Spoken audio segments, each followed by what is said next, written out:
ನಮಸ್ಕಾರ ಸ್ನೇಹಿತರೆ, ಹಾಲು ಕೆನೆಯಿಂದ ಬೆಣ್ಣೆ ಮಾಡ್ತಾಯಿದ್ದೀನಿ. ನೀವು ಕೂಡ ಹಾಲು ಕೆನೆ ವೇಸ್ಟ್ ಮಾಡದೆ ಈ ರೀತಿ ಬೆಣ್ಣೆ ಮಾಡ್ಕೊಳ್ಳಿ. ತುಂಬ ಸುಲಭವಾಗಿ ಮಾಡ್ಕೋಬೋದು. ಇಲ್ಲಿ ಸಮೃದ್ಧಿ ಅಂತ ನಂದಿನಿ ಹಾಲೆ ಸಮೃದ್ಧಿ ಅಂದ್ಬಿಟ್ಟು ಈ ಥರ ಇರುತ್ತೆ ಪ್ಯಾಕೆಟು. ನಾನು ಈ ಹಾಲು ತಗೊತೀನಿ. ಹಾಲು ತಗೊಂಡು ಕಾಯಿಸಿದ್ದೀನಿ. ಬೆಳಗ್ಗೆ ಕಾಯಿಸಿದೆ ನೋಡಿ, ಇದು ಕೆನೆ ಏನು ಈ ರೀತಿ ಬಂದೈತೆ. ಫ್ರಿಜ್ಗೆ ಎತ್ತಿಟ್ರೆ ಈ ಕೆನೆ ಗಟ್ಟಿಯಾಗಿರುತ್ತೆ. ನಾನು ನಿಮಗೆ ಇವತ್ತು ಹೀಗೆ ತೋರಿಸ್ತಾ ಇದ್ದೀನಿ. ಫ್ರಿಜ್ಗೆ ಎತ್ತಿಕ್ಕೋಕ್ಕಿಂತ ಮುಂಚೆ ಕೆನೆ ಸ್ವಲ್ಪ ತೆಳು ಐತೆ. ಸ್ವಲ್ಪ ಉಗುರು ಬೆಚ್ಚಗಿರ್ಬೇಕಾದ್ರೆ ಫ್ರಿಜ್ಗೆ ಎತ್ತಿಟ್ಕೋಬೇಕಾಗುತ್ತೆ. ನಾನು ಇವತ್ತು ಹಾಲು ಕಾಯಿಸಿ ಹಾಗೆ ತೋರಿಸ್ತಾ ಇದ್ದೀನಿ. ನಾನು ನಿಮಗೆ ನೋಡಿ, ಇಷ್ಟು ಕೆನೆ ಬಂದೈತೆ 15 ದಿವಸಕ್ಕೆ. ನಾನು ಒಂದು ಬಾಟ್ಲಿಗೆ ಹಾಕಿ ಸ್ಟೋರ್ ಮಾಡಿ ಫ್ಯೂಸರಲ್ಲಿ ಎತ್ತಿಟ್ಕೊತೀನಿ. ಈ ಥರ ಬಾಟ್ಲಲ್ಲಿ 2 ಬಾಟ್ಲು ಫುಲ್ ಆಗುತ್ತೆ ನನಗೆ 15 ದಿವಸಕ್ಕೆ. ಅರ್ಧ ಲೀಟ್ರ್ ಹಾಲಿಂದ ನೋಡಿ ಇಷ್ಟು ಕೆನೆ ಬಂದಿರುತ್ತೆ. ಇಲ್ಲಾಂದ್ರೆ 1 kg ಅಷ್ಟು ಬೆಣ್ಣೆ ಬರುತ್ತೆ ಈ ಕೆನೆಯಲ್ಲಿ. ಇದನ್ನು ನಾವು ಬೆಣ್ಣೆ ಮಾಡೋಕ್ಕಿಂತ ಮುಂಚೆ ಒಂದು 4 ಅವರು ಆಚೆ ತೆಗೆದಿಟ್ಕೋಬೇಕಾಗುತ್ತೆ. ಫ್ರಿಜ್ಜಲ್ಲಿ ಎತ್ತಿಟ್ಕೊಂಡ್ರೆ ಹಾಗೆ ಮಾಡ್ಕೋಬೋದು, ಅಷ್ಟು ಐಸ್ ಥರ ಆಗಿರಲ್ಲ. ನಾನು ಫ್ರೀಝರಲ್ಲಿ ಇಟ್ಟಿರೋದ್ರಿಂದ 4 ಅವರ್ ಮುಂಚೆನೇ ಎತ್ತಿಟ್ಕೊಂಡಿದ್ದೆ. ಒಂದು 10 ಗಂಟೆಗೆ ಎತ್ತಿಟ್ಕೊಂಡೆ. ಒಂದು 3 ಗಂಟೆ ಆಯಿತು ನಾನು ಬೆಣ್ಣೆ ಎಲ್ಲ ಮಾಡೋಷ್ಟರಲ್ಲಿ.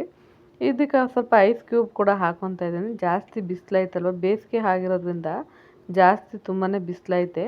ಅದಕ್ಕೆ ಸ್ವಲ್ಪ ಐಸ್ ಕ್ಯೂಬು ಹಾಕ್ಕೊಂಡು ಎಲ್ಲ ಕ್ಲೀನಾಗಿ ಮಿಕ್ಸ್ ಮಾಡಿಕೊಂಡು ಇದಕ್ಕೆ ಒಂದು 2 ಸ್ಪೂನಷ್ಟು ಮಿಕ್ಸಿ ಜಾರ್ಗೆ ಹಾಕ್ಕೊಂಡು ಇದನ್ನು ಒಂದು ಕ್ಯಾಪ್ ಕ್ಲೋಸ್ ಮಾಡಿ ಕ್ಲೀನಾಗಿ ರುಬ್ಕೋಬೇಕು. ರುಬ್ಬೋದು ಅಂದರೆ ಆನ್ ಮಾಡಿ ಆಫ್ ಮಾಡಬೇಕು. ಮಸಾಲೆ ಚಟ್ನಿ ಎಲ್ಲ ರುಬ್ಬೋ ಥರ ಆ ರೀತಿ ರುಬ್ಬಾರ್ದು, ಆನ್ ಮಾಡಿ ಆಫ್ ಮಾಡಬೇಕಷ್ಟೇ. ನಾನು ರುಬ್ಬೋದು ಹೇಗೆ ಅಂತಲೂ ಕೂಡ ನಿಮಗೆ ರುಬ್ಬೋದು ಕೂಡ ತೋರಿಸ್ತೀನಿ. ನೀರು ಹಾಕ್ಕೊತಾ ಇದ್ದೀನಿ.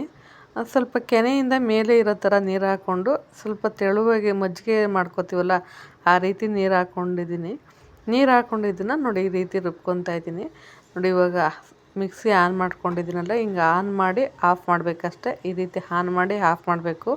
ಇದು ಇಲ್ಲ ಅಂದರೆ ಒಂದು 7ರಿಂದ 8 ಟೈಮ್ ಈ ಥರ ಮಾಡಿದ್ರೆ ನೋಡಿ ಇಷ್ಟು ಪರ್ಫೆಕ್ಟಾಗಿ ನಮಗೆ ಬೆಣ್ಣೆ ರೆಡಿಯಾಗುತ್ತೆ. ನಿಮಗೆ ಕೂಡ ತುಂಬ ಖುಷಿಯಾಗುತ್ತೆ ಈ ರೀತಿ ನೀವು ಬೆಣ್ಣೆ ಮಾಡ್ಕೋಬೋದಲ್ಲ ಅಂತ.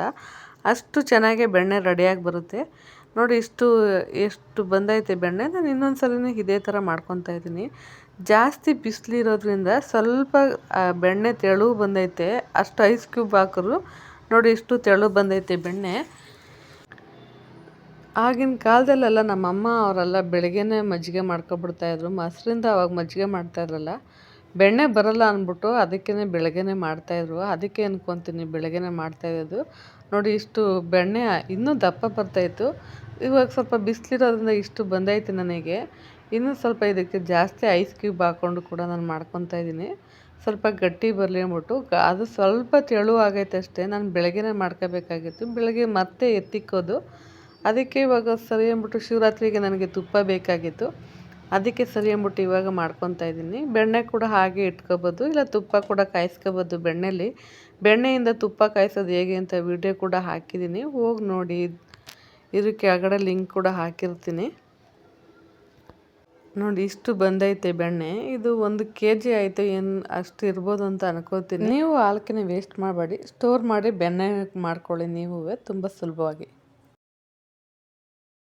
ಕೂಡ ಹಾಕೋಬೋದು, ಇಲ್ಲ ಅಡುಗೆಗೆ ನಾವು ಕೂಡ ಯೂಸ್ ಮಾಡ್ಕೋಬೋದು. ಮಶ್ರೂಮ್ ಮಾಡ್ಬೇಕಾದ್ರೆ ಇಲ್ಲ ಪನ್ನೀರ್ ಬಟರ್ ಮಾಡ್ಬೇಕಾದ್ರೆ ಕೂಡ ನಾವು ಹಾಕ್ಕೊಂಡು ಮಾಡ್ಕೋಬೋದು. ಇದನ್ನು ತುಂಬಾ ಚೆನ್ನಾಗಿರುತ್ತೆ.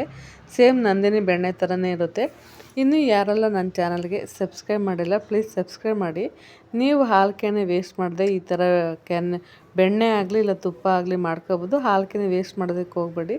ವಿಡಿಯೋ ಇಷ್ಟ ಆದರೆ ಲೈಕ್ ಮಾಡಿ, ಶೇರ್ ಮಾಡಿ, ಕಮೆಂಟ್ ಮಾಡಿ. Thank you for watching.